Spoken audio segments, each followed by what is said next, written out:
Jason Miles, and this is Revolution Podcast. You'll have to excuse me. I am a little hoarse. For those of you that watch the show, I'm not joking. I'm moving to Mexico, so I drove down to Mexico to look at some places, and one of the places was a little further than I thought. It was 2.5 hours further than I thought. While the drive was rather gorgeous down the coast, to get to this location in a place called Punta Bella is how the house finder, that was literally what she told me her title was, house finder, pronounced it. She was a expat from France living in this beautiful triple peninsula. And as I'm driving back to see to go back to where I'm staying here in the Central Coast, to keep myself up, I had to sing it, sing in the car at like crazy loud volumes. So you'll have to excuse my voice is pretty gone. So you have to excuse me. So this episode is our crossover episode with friend of show, friend in real life, Ben Burgess, and we cross-streamed on his channel as well. It's a lot of fun. Ben just finished a book. It's not out yet. It is coming out on Zero Books, and it's about Christopher Hitchens, and it gets into the weeds about the turn Hitchens makes to being a quasi-neoconservative. I won't say he's all the way neoconservative. I think there's too much of his Trotskyist Marxist roots in him to like totally surrender, but he definitely hates Islam and says some horrible things about Muslims and Islam in this period of his life, this kind of more pro-war period of his life. And Burgess's book definitely gets into the weeds on what he thinks are the whys. And he actually interviews see this is my voice again. I feel like is it Peter Brady voice, I'll change it. He actually interviewed Hitchens' brother and people that knew him closely to get into the weeds of the why. And in the show there was definitely we got into kind of towards the end about the why, but a lot of it we wanted to go over kind of why people look to a guy like Hitchens as even an important character. And what's been interesting on the show, we've talked about people who have changed over time, and we did a show a few months back about Eugene Debs, and I found it to be an interesting show because Pascal kind of initially wanted to do the show because he wanted to, I don't want to say shit on Eugene Debs, but wanted to call out a certain love affair that people on the left have with nostalgia and with flawed figures that end up being like canonized almost on the left. And he saw Debs as that character, and Debs definitely might not have been right on the race question early on, but definitely got better as he got older. W.E.B. Du Bois is another person that gets maybe better on the race and class question as he gets older. and there's figures that never waver, right? Michael Parenti, who is still with us, thank goodness. And I brought this up on the show. I don't remember if it was in the first hour or not. I don't think it was in the first hour, because we definitely do ask questions about how do we think Hitchens would view this resurgence of the left, because another thing that people kind of forget with this turn is that he's given a somewhat decent-sized platform for an out socialist at a time where, you know, the end of history, right? The Cold War is over in the early 90s. And how does that affect him, being one of the few people waving the flag for socialism? And definitely we get into that real deep on the after hours segment. So if you're not a patron and you have the means and would like to become one to hear things like this bonus content that we definitely put behind a paywall.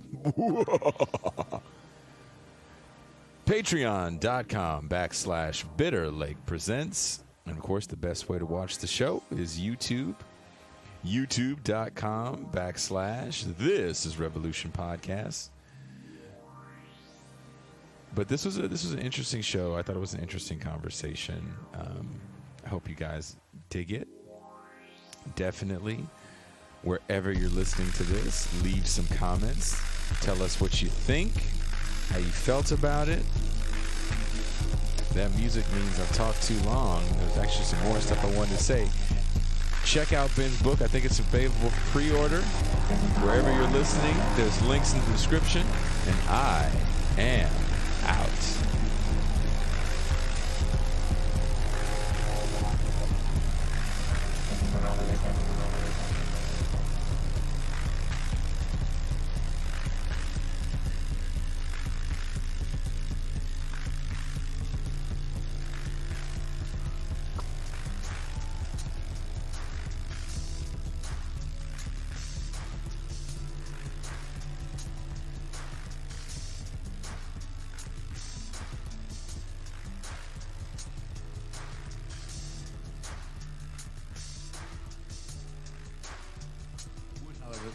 At the risk of seeming ridiculous, and I almost feel that I have an emanation of feeling ridiculous from my skeptical neighbour, Peter Bailey. But if you ask me, what does Malcolm X mean to me?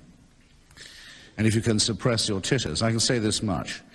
Everywhere you look in the world at the moment, whether it might be Bosnia, or Haiti, or the former Soviet Union, or West Germany, now unified Federal Republic of Germany, you can see there are always basically two kinds of people. There are those who think that the tribe into which they were born is the main thing about themselves, and nothing can change that. And if they could only like themselves more for it, congratulate themselves more about it, they would be only too happy. And there are people who realize that internationalism is not just a desirable thing, it's actually the only way the world can be organized, and in practical terms is the only way it can be. And there are people who've had the experience of crossing that gulf. And Malcolm X, who had everything that white racism could throw at him, refused to let the racists be his teachers. And that is why his example, in the moral and exemplary sense, is undimmed. And that, I think, would be an excellent way in which to remember him as an example of a road along which a lot of people have still got a lot of travel. Good evening, everyone, and welcome to another episode of This is Revolution Podcast. This is a special collaborative episode that we're doing with our good friend Ben Burgess.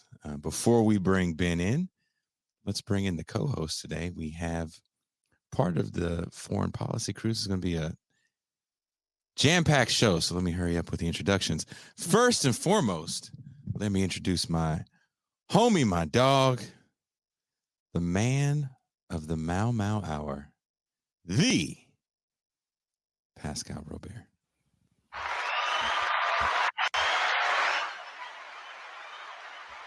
Peace and greetings to the chat. Peace and greetings to the audience. Peace and greetings, Jason Miles. Soul clap. What I forgot to say is the man most hated by black bourgeoisie organizations. Yes, one of which I'm a member. I meant to say that. I left that out. It's Thursday. I'll make sure to find a way to shoehorn that in. Also joining us today is a man who really needs no introduction. He's somewhere in the Pacific Northwest. We cannot say where exactly he is. Every time you talk to him on the phone, you get a strange echo. You may know him as the PMC of the Death Star. We know him affectionately as Deep State Cuba.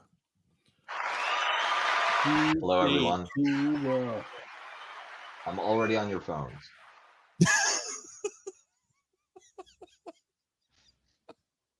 I feel like looking at this screen, me and Ben Burgess are wearing the same shirt, and he actually ironed his. So now I'm even more mad that Ben Burgess one-upped me one more time with a goddamn iron shirt. Let's play the clip before we bring in our esteemed guest. Are you ready for today's show, Cuba? Were you a young Hitchens aficionado growing up? By the time I came to Hitchens, he had already done his heel turn on the Iraq War. Mm-hmm. So I had to sort of discover his back catalog, you know, the first album, right? Like the original series. And I kind of dug a lot of his work. And in fact, when I was in Vietnam, when I would introduce some cultural distinctions between Western and Asian culture, I'd assign a piece his obituary of Ronald Reagan, where he refers to the former president as a senile lizard. And it scandalized my students. It's like, you can't talk that way about like a former leader. That's disrespectful. And I'm like, that's freedom of speech. Also, it's pretty good writing.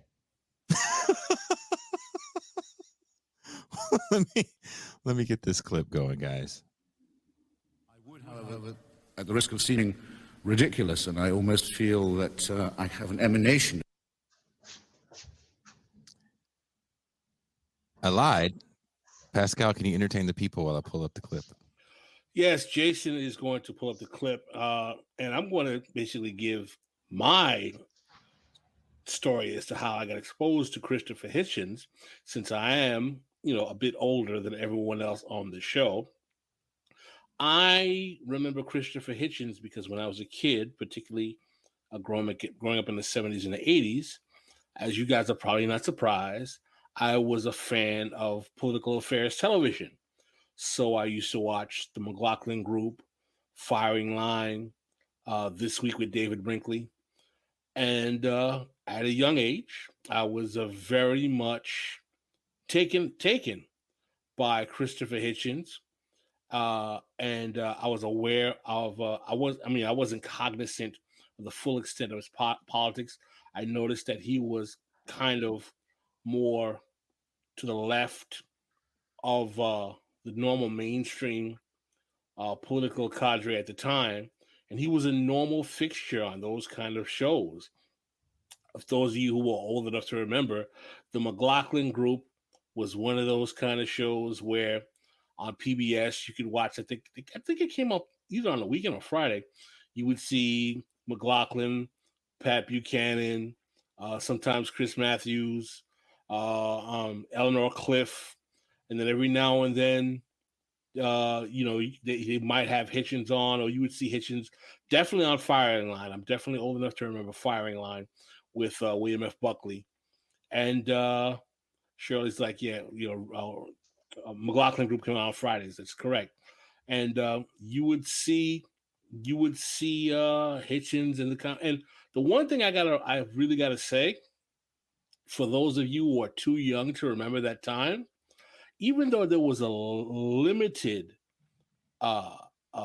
amount of media differentiation, meaning you only had 3 major networks and maybe 1 or 2 local channels and PBS, the quality of the discourse, I gotta tell you, was so much better than anything we see on contemporary news media. I mean, these people had a level of intellectual acumen and serious conversation. Of course, it was definitely within the range of, American capitalist realism in the 50-year counter-revolution, but it was a much higher caliber than we see today. So on that note, I'm going to pass it off to Jason, who's got the clip geared up, and we will check it out. Nothing but Vietnam the last couple of weeks, and I have to tell you, it bothers me that there is this conventional wisdom that is in every article I hear, every article I read, every news report I hear about Vietnam was a wasted war. We should never have gone. I have said many times on the show, I thought it was a necessary war. We, demonstrating to the bullies of the world that we would put ourselves on the line and spend lives. The Vietnam War didn't have to happen in Vietnam, but it had to happen somewhere. Well, I mean, the Russians... No, I don't think so. The Russians... By 1968, Robert McNamara and Lyndon Johnson and all the people running the war had all said to their friends at the Senate and to their friends at the CIA and the FBI, this war is over, it's lost, we should never have got into it. But we can't break that news to the American people yet. Right. Now, how is that going to sound to people whose sons were lost in Vietnam after the war had been given up on by the political class? Those are legitimate questions. They are very legitimate They are, questions. but Bill It's asked... nice of you to say so, but that's but I haven't got my trousers off yet. Excuse me. Christopher Hitchens is to the Catholic Church and Mother Teresa what Michael Moore is to a ham sandwich. Relentless, unstoppable, and without fear. We love Hitchens. Christopher Hitchens was once the darling of the political left. After dalliances with Trotskyism at Oxford University, he emerged as a titan of left-wing journalism, both in Great Britain and, later, in the United States. During the 1980s, he deployed his acerbic wit to critique the American empire to great effect. He also played the role of iconoclast, writing exposés on public figures ranging from Henry Kissinger to Mother Theresa. However, in the final years of his life, his politics seem to have metamorphosed as he emerged as a supporter of the war on terrorism and George W. Bush's imperial misadventure in Iraq. What shaped Christopher Hitchens' political journey? How and why did he end up on the side of the neoconservative project? And how might we understand his legacy? We'll ask these questions and more. This is Revolution. That a liberal, a socialist like myself or any other kind of radical can look back and say it's a jolly good thing that Nixon and Agnew won that time. We, had McGovern won, would have been spared, as well as Mrs. Kirkpatrick of the United Nations and various other bizarre phenomena in the Democratic Party. We'd have been spared the appalling corruption amounting practically to a coup against the Constitution in Washington.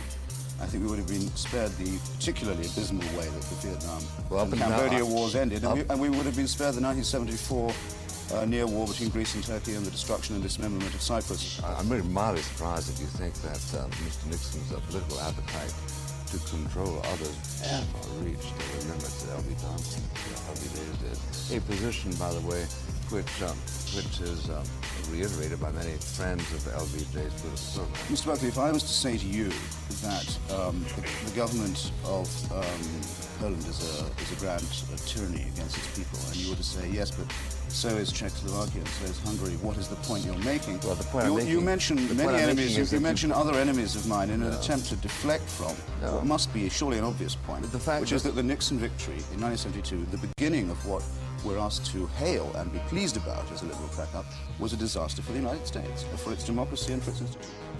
Thank you for watching. Please don't forget to hit like and subscribe. All right. Are we ready to bring in our guest? He is the host of Give Them an Argument, Logic for the Left. He's the author of now 3.5 books, because I know he co-authored a book, so that doesn't count as a whole authoring. He is the Ben Burgess.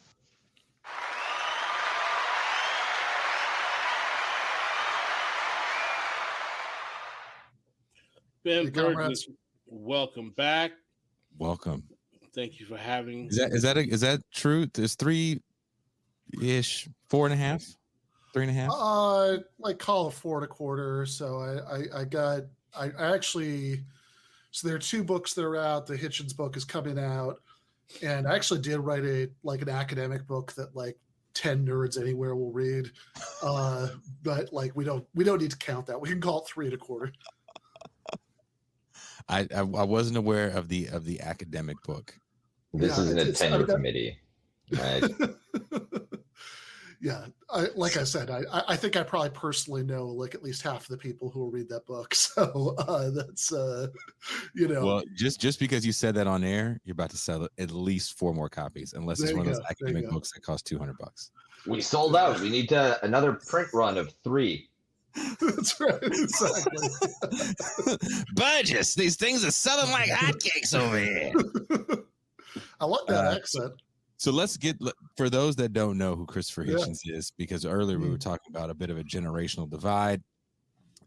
Off air, even before you came on, we were having this conversation in our friendly chat that only TRI people are invited to. Pascal actually remembers Hitchens from his young years. I tried to actually put clips from the good Hitchens in there. There's too much to pull from the neocon turn because there's more recorded. And surprisingly, you can really only find him on C-SPAN. Yeah, and he has these shows where he just like reads the newspaper and tells you it's bullshit. Right? American forces in Nicaragua. This will be a lie. Start to finish. Well, I mean, Pascal mentioned Firing Line earlier, and I think in very different ways, C-SPAN and Firing Line, despite the ultra-conservative politics of William F. Buckley, are things that could have only existed on PBS, because any kind of commercial television where you actually had to worry that, the audience is going to drop off at half an hour in or whatever, like you just could not have had long-form conversations quite like that. So who is Christopher Hitchens, and why is he important to the left at this moment right now? Yeah, so Christopher Hitchens was a British journalist and essayist, literary critic, but mostly what he's remembered for are his writings about politics and religion. And as you, I think, alluded to in that opening video, he starts off his life politically as a Trotskyist, actually as a member of something called the International Socialists, which later became the Socialist Workers' Party in Great Britain. And he kind of kept that position more or less. I mean, he'd softened and moderated a little bit, even by like probably the late 70s. But he was still, very explicitly a socialist. Up until a book called Letters to a Young Contrarian that he put out in 2001. And I think this actually surprises a lot of people, especially a lot of younger people when they hear it, because a lot of people in sort of what's typically the audience for my stuff, who are younger socialists who maybe became radicalized after Bernie Sanders ran for president the first time in 2016, if they remember this guy at all, they remember him from cable news or YouTube, like if they saw it much later. And what they remember is the last 10 years of his life, 2001 through 2011, which I actually think, it's a very mixed bag, but is, even aside from the fact that I think he ended up with some foreign policy views that I would view as morally and politically catastrophic, I think is probably the least interesting decade of his life. But basically he's remembered for 2 things in that decade. One, that he did take these really bad positions on what was been called the global war on terror. And the other is that he became much more strident about his atheism, or really anti-theism. And he did there are about 10,000 debates you can find on YouTube where he's arguing with priests or pastors or rabbis or, theologians about religion, which is certainly the second phase of what I remember him for. I was a weird kid, so when I was a teenager, I actually did read his column in the Nation magazine, and also the Alexander Coburn, who was sort of his frenemy at the Nation. But he sort of came onto my radar again with this stuff in the 2000s because I'm a deep philosophy nerd and I find stuff like that interesting. But I think that one of the goals that I had writing about him was to try to sort of bring to a new audience this body of work that he had for the first 30 years that he was writing. The first book that had Christopher Hitchens' name on the cover came out in 1971. It was actually a collection of essays by Karl Marx and Friedrich Engels about the Paris Commune, with an introduction written by Christopher Hitchens. And again, 2001 is where he sort of finally gives up on socialism. We can talk about why that might be. But in between, I think he put out this body of work that's actually still really good, right? So, this is this is the one that I think leftists are most likely to remember fondly, the trial of Henry Kissinger, which is just a brutally rigorous kind of prosecution statement about the crimes of Henry Kissinger in Southeast Asia and Latin America and elsewhere. But also, I would point people to, and I actually quote it pretty extensively in the book, this one, which is my personal favorite Hitchens book. It's called No One Left to Lie To, The Triangulations of William Jefferson Clinton, which is an absolutely savage and really, really well-written book about the Clinton administration from the left that gets into the sort of Dickensian horror show of so-called welfare reform, that gets into the cruise missile attacks on the Sudan, when which many people, including Hitchens, thought were partially motivated by trying to distract attention from the Monica Lewinsky scandal. And one of the things I say in the book is that if Bernie Sanders had more of a killer instinct, or maybe his campaign manager Jeff Weaver had, so they would have handed out copies of that book. Yeah, exactly. So that's one of the things I want to do in the book. The other thing I want to do in the book is try to explore the what went wrong question. Right? Just finish the trilogy of. Oh yeah. Sorry. Down. So the missionary position, which is definitely the Hitchens book with the best title. It's about Mother Teresa. Mother Teresa, which is. I did want to ask you a question and quote your book about the Clintons. I believe the quote you have here is from Hitchens, where let me see. Had the masses risen up against the insurance companies in response to the Clintons' populist appeal, they would have discovered that the four largest of them, Aetna, Prudential, MetLife, and Cigna, had helped finance and design the managed competition scheme which the Clintons and their Jackson Hole group had put forward in the first place. These corporations and the Clintons had also decided to exclude from consideration right from the start any single-payer or Canadian-style solution. A group of doctors at the Harvard Medical School, better known as Physicians for a National Health Program, devised a version of single payer which combined comprehensive coverage to include 40 million uninsured Americans with free choice in the selection of physicians. The Congressional Budget Office certified this plan as the most cost-effective on offer. Dr. David Himmelstein, one of the leaders of the group, met Mrs. Clinton in 1993. It became clear in the course of the conversation that she wanted two things simultaneously: the insurance giants on board and the option of attacking said giants if things went wrong. Dr. Himmelstein laid out the advantages of this plan and pointed out that some 70% of the public had shown support for such a scheme. David, said the First Lady before wearily dismissing him, tell me something interesting. When Hitchens was critiquing the Clintons, Bill was still known as the first black president. Yes, and was kind of a favorite in the eye of media. What was the political climate like that for Hitchens during this critique? Yeah, I mean, I think this is something that I think this is a book, and not just the book, but I mean, I think his larger kind of war with the Clintons that really alienated him from a lot of kind of liberal journalistic circles at the time. So I think it's almost hard to remember, looking back on it, just how bad the 90s were politically, like just how much worse in some ways they were politically than the era that we're in now. That somebody like, if somebody like Christopher Hitchens went on C-SPAN and said, "I'm a socialist," that was like, it was like a novelty act. Like, wait, what? Really? Right? You're a socialist? There are socialists still. And I think that even working for the nation, which is, I think has often occupied different eras of its history, kind of a gray zone between liberalism and leftism.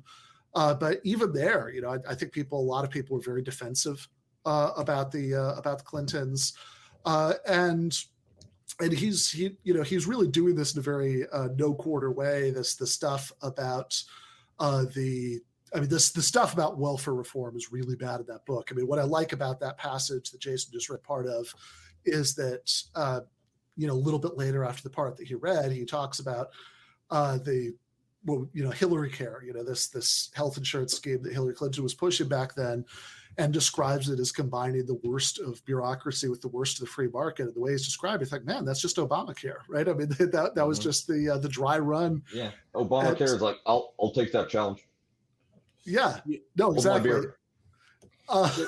Exactly. Well, I wanted to jump in here, yeah, because I remember I was a full adult in the 90s. Not to say that you guys were toddlers, but I actually remember, and it's really interesting that we're talking about this period, right? Because I was in law school in the 90s, and I never voted for Bill Clinton. And one of the proudest things that I can say politically is that I never voted for Bill Clinton. I instinctively did not like him or trust him off the bat. He is my least favorite president of the post-civil rights era, and I've often said that Bill Clinton has done more damage to Black people in America than any president going back to Woodrow Wilson. I despise the Clintons and their whole enterprise, and we're going to talk a lot about Hitchens' transition. Mm-hmm. But one of the saving graces that Hitchens has with me, because I really began to have a lot of contempt for him after the War on Terror, for reasons we'll talk about later on. And one of the reasons that I have some level of still respect for him was that he literally, and it's going to be hard for people to understand this guy, in terms of mainstream media journalists, not academics, because there were some academics like Adolph Reed who were ringing the alarm about the Clintons too, but in terms of mainstream media journalists, this guy was pretty much on his own by himself in challenging the orthodoxy of Clintonism and third way neoliberal Democratic Party politics. And it's going to be hard for people today, in the age of post-2008 crash, in the age of post-Occupy, in the age of post-Bernie Sanders, to even understand this, right? Because one thing that I am old enough to understand and see is the complete fall from grace of Clintonism in the American social consciousness. And it was completely hegemonic through the 90s. Yeah. It was farther than the 90s. Let me make this clear. When Facebook first began in 2007, this is in 2007, I used to get shouted down by people, particularly Black folk, for saying Bill Clinton was a disaster as a president. I would get attacked, literally, by liberals, by Black folk, all kinds of people. What are you talking about? Clinton was... It is hard for a lot of people to understand that there was an absolute consensus in the American body politic.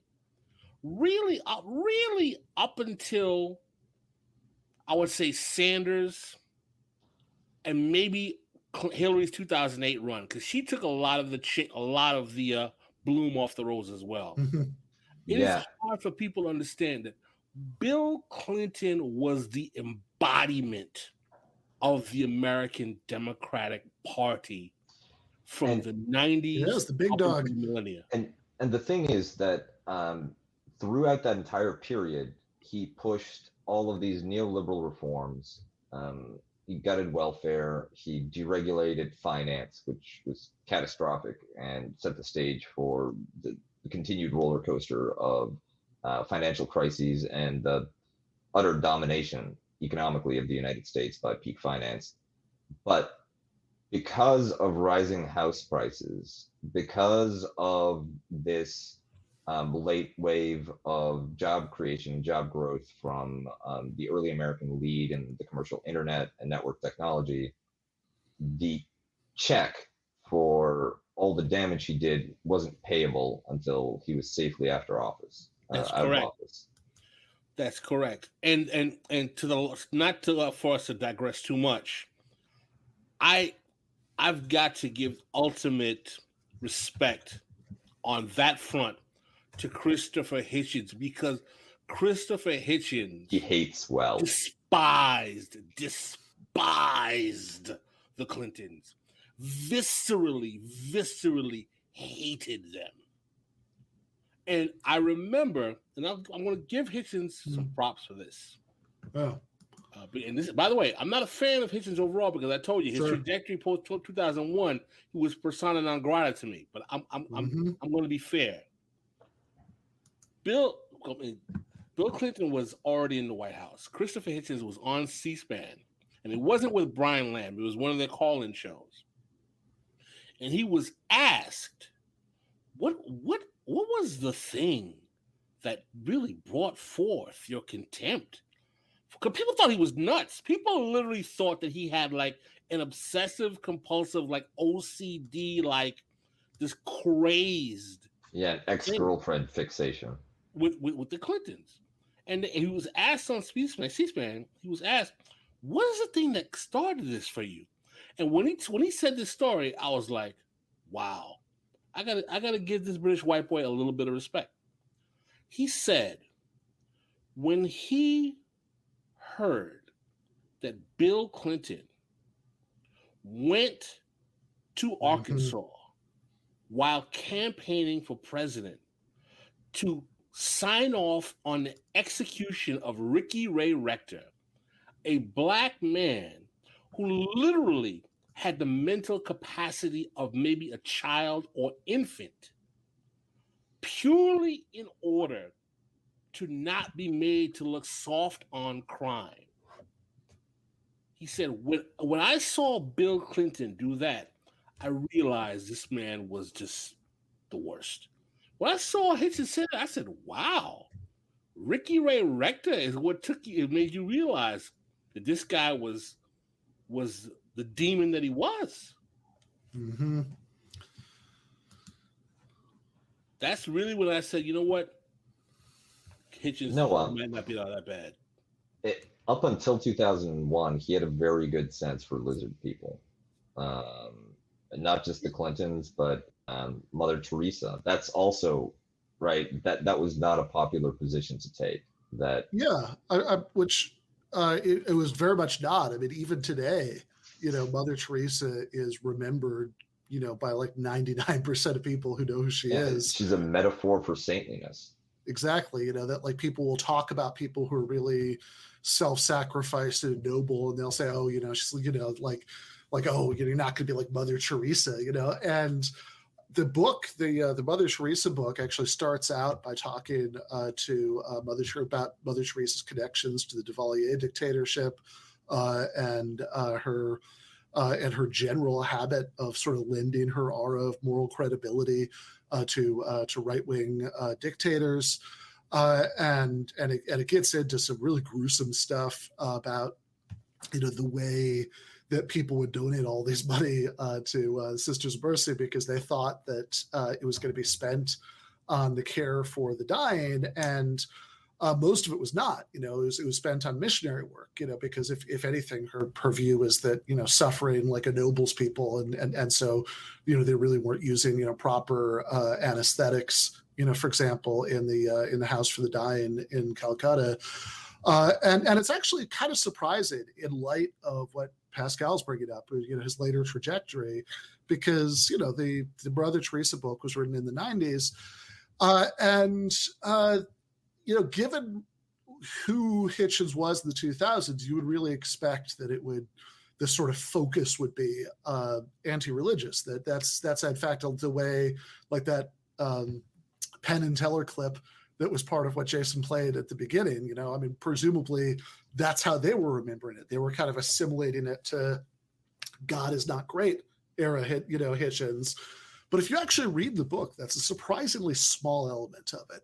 It's not really even anti-Catholic, much less anti-religious. If anything, a lot of the emphasis is on the fact that Mother Teresa is aligned with this kind of right-wing fundamentalist faction within the Catholic Church that was fending off challenges from more progressive Catholic Catholic groups. The only sort of hint in that book of the kind of thing that he would focus more on later is when he kind of takes a couple of pages to debunk this alleged miracle that was promoted by the British press, where I guess Irish press in this case, but where there was like footage from inside the House of the Dying in Calcutta that supposedly the light shouldn't have been good enough, but they could but not only it turned out really well, and the Malcolm Muggeridge, who was the journalist, reported this,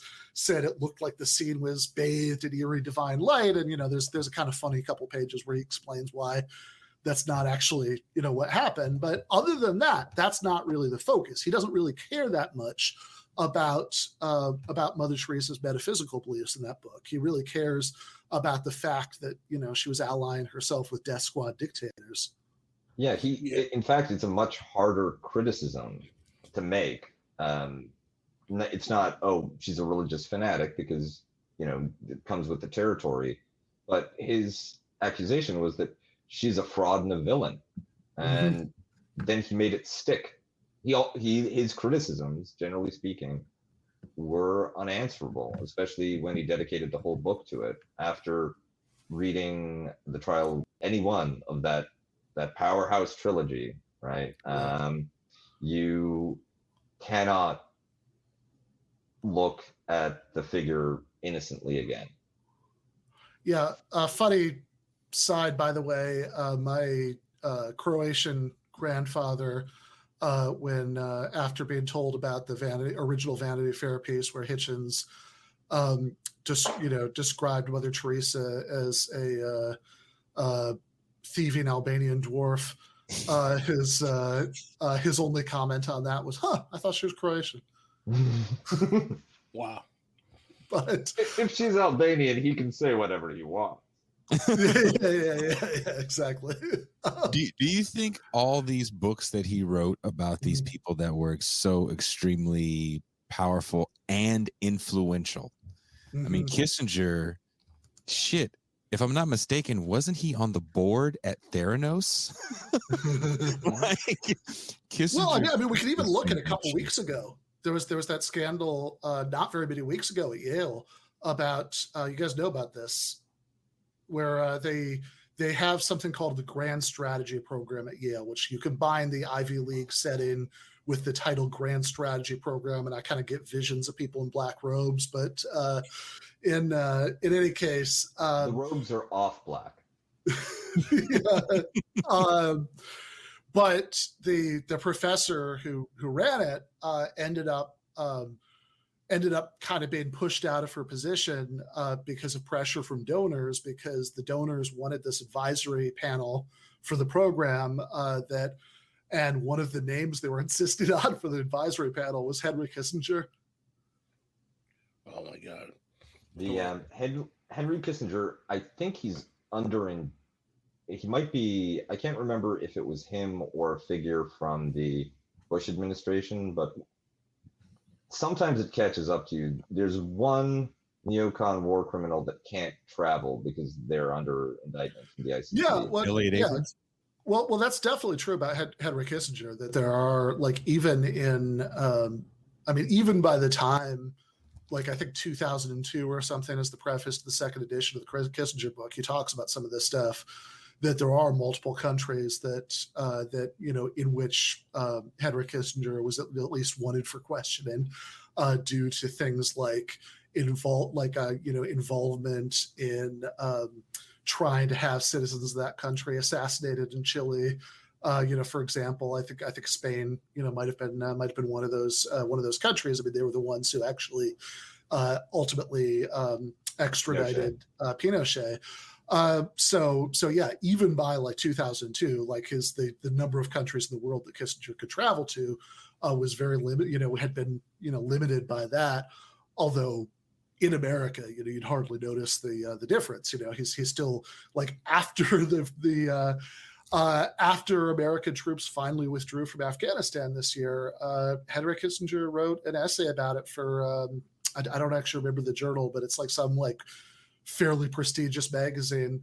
Henry. At this point, for most people, he's like an American Yoda. He's like super old. He talks funny, but he's wise, right?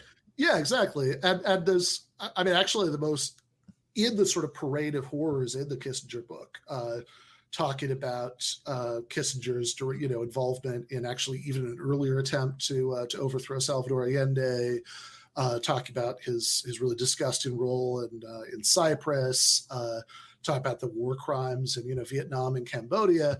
But one of the most striking passages in there is one where I think it's in the introduction. He just says, like, could it, this like sort of awkward little man at like the like Washington D.C. cocktail party, could he really be the one who was conspiring to assassinate left-wing presidents and kidnap journalists and et cetera, et cetera? Yeah, no, that's it. That's the same man. He's like the American Berea. Yeah. Right. Yes. But the Kissinger takedown was definitely priceless as well. And it's amazing to me that we've gone so far into the program and we haven't really talked about, what happened. What happened to him. And I got to tell you something. As I'm enjoying this conversation so much, I kind of don't even want to go there. Because well, I kind of wanted to go back. I did have a follow-up question that originally I had wanted to ask about, what is it about Hitchens that he can kind of see the demagoguery in these Democratic Party candidates or mainstays like the Clintons? What is it about him that can see that? And he's critiquing it at a time when you just don't critique it, because we have to keep this in the context of the moment. The 90s is a time period where the left is dead.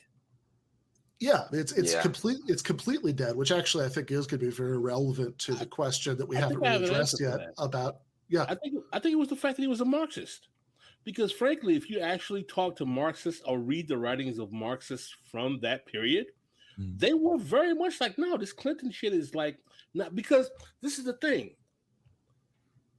Marxists or people or materialists on the left have the understanding that the liberals are betrayers, that the liberals can't be trusted. Which is a very funny thing. A socialist because he doesn't want to be called a liberal. Yeah, there is a really funny clip I remember Michael Brooks played on TMBS where it's Hitchens on C-SPAN, and the caller is like denouncing him, for being a spineless liberal, and from a sort of Reaganite perspective, and it's like, Madame, you do not know how much you have insulted me, calling me a liberal, yeah. And I think that because he did come from that other tradition, he wasn't bound up, he didn't emotionally live and die with the fate of the American Democratic Party because he was a transplanted British socialist. And even in the 90s, when I think that started to fray a little bit, because of what we've kind of alluded to a few times, which is just how dead the left was in the 90s. That the idea that there was really anything to the left of just regular Democratic Party liberalism was just off the map. I mean, that was in the, Here They Be Dragons, that like that's just not even part of the cartography. And even within, the Democratic Party, I mean, look, right now, we're all very pissed, very correctly, at the Democrats because they promised that they would do some moderately good things, and now they're screwing it up. They're not going to do it. Right. We heard we were going to get free community college. There was talk of the PRO Act, and there's been this series of, predictable disappointments. I will say, if you read my stuff in Jacobin from before Joe Biden took office, I did sort of say all this would happen because we've seen this movie before under Obama. But everybody's very pissed off because of these broken promises, as well they should be. But that's nothing compared to the stuff that was going on in the 90s that liberals were defensive of. That over the course of his 8 years in office, Bill Clinton signed NAFTA. Crime bill. Yeah, he had. He actually campaigned in 1992, right? That same election where he's overseeing the execution of Billy Ray Rector. He campaigned on the promise to end welfare as we know it, and predators. He fulfilled it in a brutal way. He would fearmonger about about crime, super predators. He in general there was this huge like he was really aggressively sort of finishing that kind of counter revolution that really got going with Carter and Reagan. He was aggressively pushing that forward throughout the 90s, and things were so bad politically. There was so little opposition that nobody, like regular liberals, left liberals, people who are in that sort of that sort of indeterminate zone between leftism and liberalism, tended to be very defensive of the Clinton administration because what they saw, the sort of political reality they cared about was every day the Clinton administration was being attacked, from the right, by Newt Gingrich or whoever, Rush Limbaugh.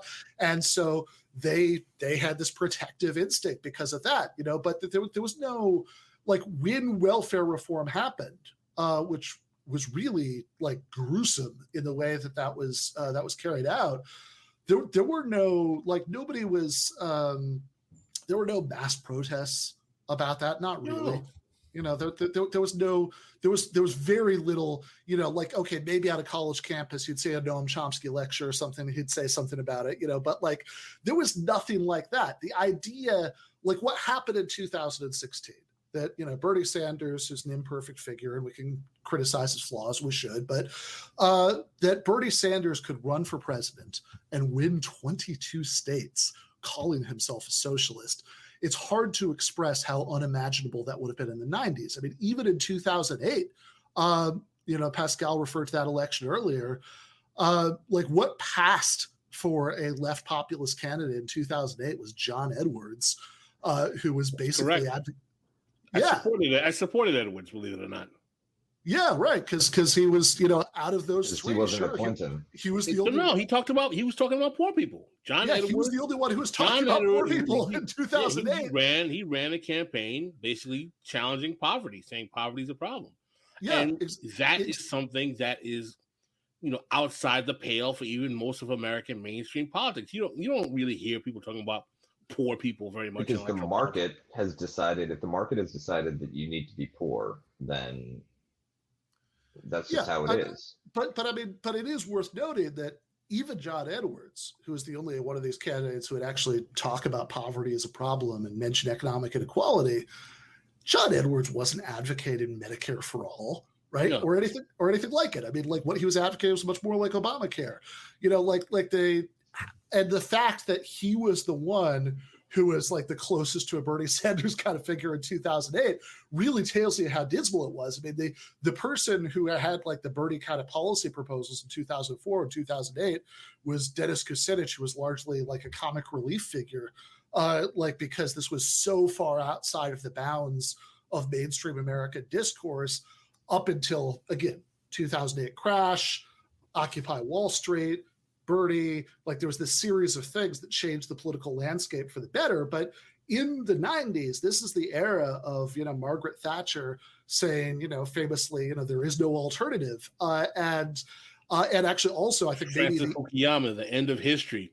Yeah, no, exactly. The 800-pound, listen, Ben may not like me going here, but I want to go there, is that one of the things that helped energize this kind of like, there is no options.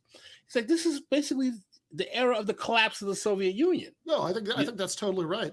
I think that because I think that as bad as the Soviet Union was in many ways, at least as long as it existed, it kept alive the idea that there was some sort of large-scale conflict between different visions for how to organize society.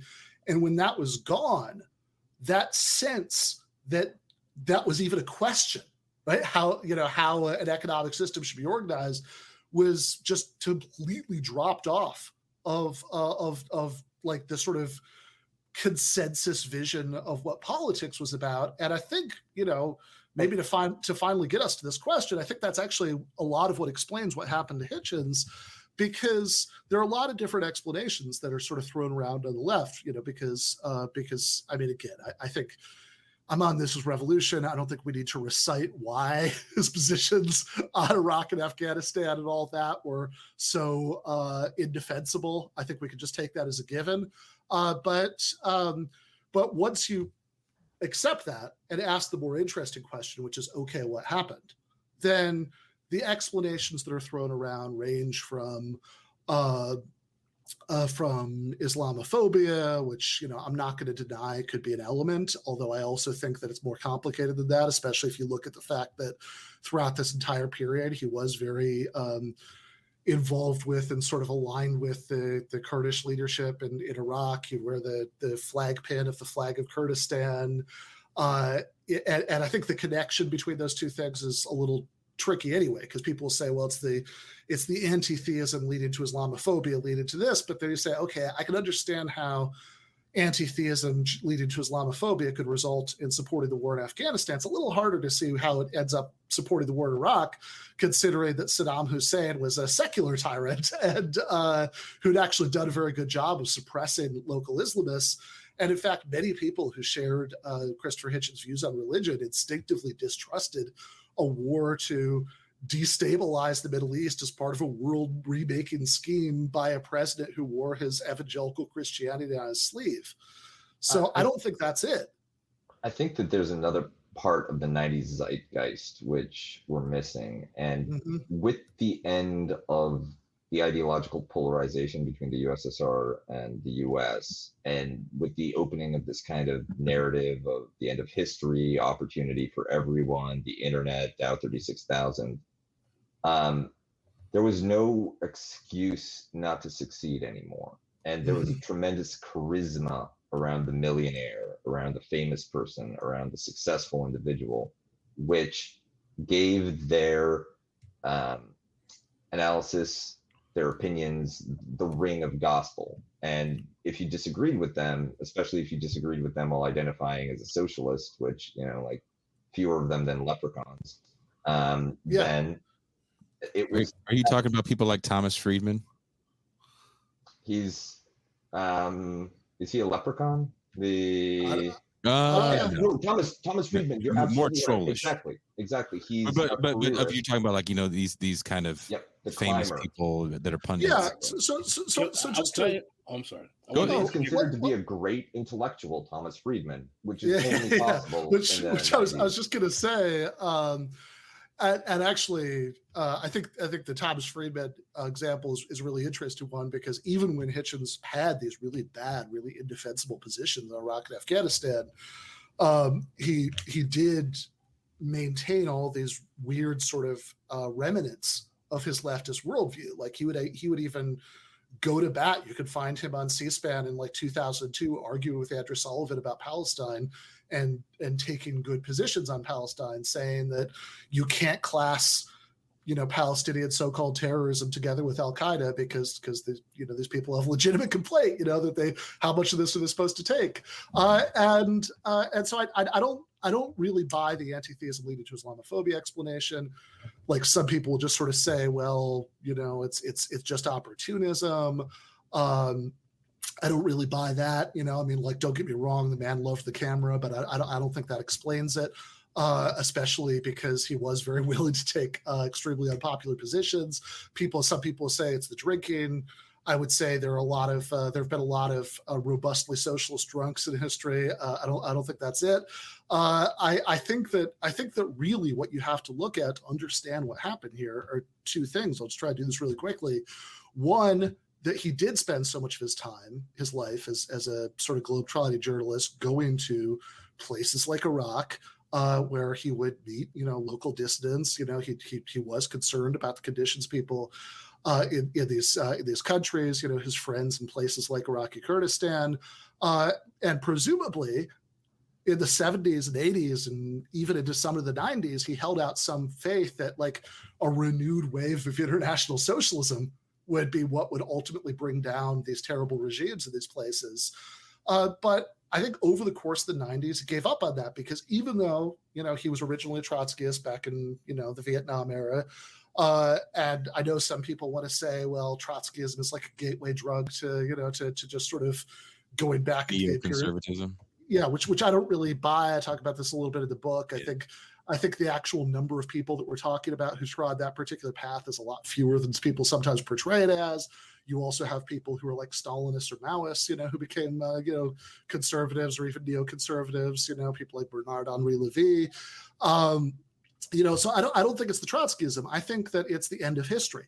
So I think it's the end of history combined with the fact that he had spent all this time as a globetrotting journalist, getting to know people in these countries, and he really did care about, socialism was off the table, which I think it increasingly became for him over the course of the 90s. I think even though he was a Trotskyist, I think that what Pascal, whatever, he hadn't been a Trotskyist for a long time, but even though he originally came out of that tradition, even if he had moderated a lot, in the 70s and 80s and 90s, I think what Pascal is talking about, that without the Soviet Union, this is harder to have a sense that, how to organize a society is really a question up for debate anymore. And so I think in that pervasive, there is no alternative end of history atmosphere, I think he gradually gave up on taking socialism seriously as a real historical possibility. But also he became friends with, he went to the Washington, D.C. Dinner parties. His interlocutors were also part of his social world, and they were influencing him at a point when it seemed like his political pole star position was dead. Because why does Christopher Hitchens, who always had a bigger platform, and I think the accent had a lot to do with it because he wasn't for sure the most educated out of all these people during this time frame, right? Let's just be honest. And he kind of finagled a character for himself, especially as he got older. I think the drinking did play into it a little bit. I in reading the book, I would push back against that and say he reminded me more of Bukowski as he gets older and he's drinking with the cigarette, like I'm hip Chomsky. To the left. Bukowski's a little bit more make of the same turn. Parenti is also pretty radical at the same time, never having the platform of Hitchens or Chomsky. Why don't the smaller guys in this scene, the Michael Alberts, the Parentis, the Chomskys, who else can we throw into this category of old school socialists in the 80s and 90s? Pascal, you got anybody you can name off the top of your head? I think Cornel West gets more radical as he gets older. Cornel West was actually making excuses for neoliberals in the 90s. That's what I'm saying. As he gets older, as Cornel West gets older. I don't think Gore Vidal never really struck me as a fan of the Clintons by any stretch of the imagination. Well, Gore Vidal, I think 9/11 sort of broke both Hitchens and Gore Vidal, but in opposite directions. That Gore Vidal kind of became a lunatic conspiracy theorist, and whereas Hitchens, of course, had the opposite problem and reacted to 9/11, he kind of interpreted it as what it sort of needed to be for him at that time, which was a way of saying, look, there's this, war against, Islamofascism that like justifies, the cause of sort of spreading liberal secular democracy. But I would say, and look, obviously there's no one thing that's an explanation, and I think everything you're pointing to is probably part of it. I would say probably, Bukowski's a little bit more of a vomit in the alley and write a poem about it drunk, which is a different kind of vibe from the like, have a martini and argue about Jane Austen drunk, which is more where Hitchens was.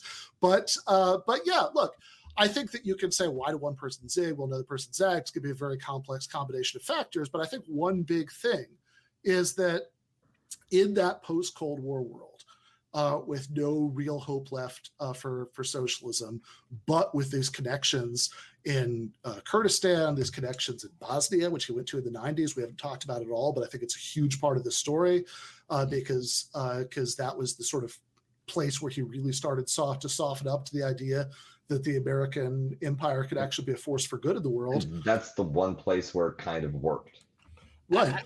So just to real quick complete the thought. I mean, I think that you put these two things together. Think, well, if socialism's not on the table, that he at least wanted to convince himself that democratic revolution at least was on the table, and that's fine. Democratic revolution is all to the good, but then the really tragic, ridiculous mistake that I think is talking himself into something that just doesn't make sense is thinking that the U.S. military could be a force to spread democratic revolution, which I think the full absurdity of that, I think we got a really good view of when, this year, right? Because like the nanosecond the United States leaves Afghanistan, this government we've spent 20 years propping up falls with it, because of course, no attempt to remake a society is going to have that kind of credibility if it's being propped up by the 82nd Airborne. It has to come from within. Yeah, well, listen, I'm not going to give Hitchens that much of a pass. I think his Islamophobia and atheism had a lot to do with it, because if that was the case, why did he spend a decade going on such a crusade against Islam and religion overall? If that wasn't a major part of the actual impetus that pushes him to support the Iraq War. I mean, he literally. I also think that's what people wanted to hear at a certain point. If the way you're paying your bills is by your TV appearances, and that's the way you're selling your articles and making your money, at a certain point, you just play the song. And I think he definitely played the atheism song. I mean, we can go more into that in the next hour. I also enjoyed it. Well, I think he debate. definitely enjoyed it. I mean, I talked to his brother, Peter, and he did tell me something which fit with everything I knew that I think is important as one thing that complicates the story about the new atheism leading to Islamophobia, becoming it, like besides what I mentioned earlier, which is that an awful lot of people who shared all of his attitudes about religion had exactly the opposite reaction to the war in Iraq. And it wasn't despite that. In fact, to a great extent, it was because of that. They saw this sort of guy, George W. Bush, who was extremely Jesus-y, who said at one point that God instructed him to strike against Iraq, and having this sort of attempt to remake the world in America's image. And they had an instinctive revulsion to that I think actually went along very well. But the other thing I'd say, what Peter said, is that he thinks the anti-theism was probably the most consistent view that Hitchens had over the course of his life. It was probably since, he was 11, he said. And I don't know about that, he would know better than I would, but I will say that you can find articles that he wrote in 1982 that are anthologized in that collection, Prepared for the Worst, where he says a lot of the kinds of things about religion that he would say in the 2000s. Now, and I would not deny that his reaction to the 9/11 and his horrible positions, the war on terror, definitely gave a different flavor to the crusade against religion. And I think it's probably part of why he put so much emphasis on that. It's definitely part of why he put so much emphasis on that at that point. It also comes up in the debates about European immigration and Islam in the West. Yeah, but you can also watch like Hitchens, 1986 debate with a couple of Ayn Randites, And in the course of there, he's saying very militant atheist things, that somebody in the audience asks him, basically if, Jesus was a socialist, and he's like, don't pin that Jesus stuff on us, right? We don't want it. So I don't disagree that these things were all sort of connected in his worldview after 2001. I'm skeptical about how much it can explain about the change. Well, on that note, we are over an hour. I thought we were going to cut it right at an hour, but there's just too many people with too much to say on the screen right now. I did talk to phone operator Mean Jean Bajlan. Ben, would you be down to take some phone calls tonight? Yeah. I can. I do. I do need to get back to my wife and our friends in a little bit later in the evening, but I can take a few phone calls. That sounds fun. It should be. Yeah, we're also cross streaming this on your Patreon as well, so there shouldn't be. Yes. And I should say, if you're a GTA patron, you should also have that email by now. If not, just go to the Patreon. It's already. And if you hate Ben and want to embarrass him with a stinging question, now's the time to join. That's right. I'm sitting in the dunk tank, with the. Yeah, there you go. Now is the time. If you want to. 8 subscriptions are the best.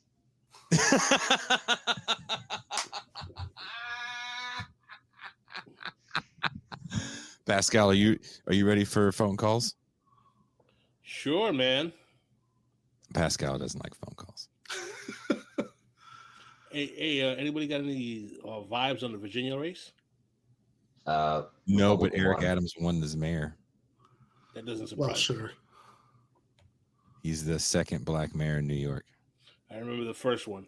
Meh. According to the rule book, I think me and Pascal are supposed to be excited about this. Former cop backed by the real estate lobby. What's not to love? I mean, it's black power in action. And on that note, we will see you guys in the after hours.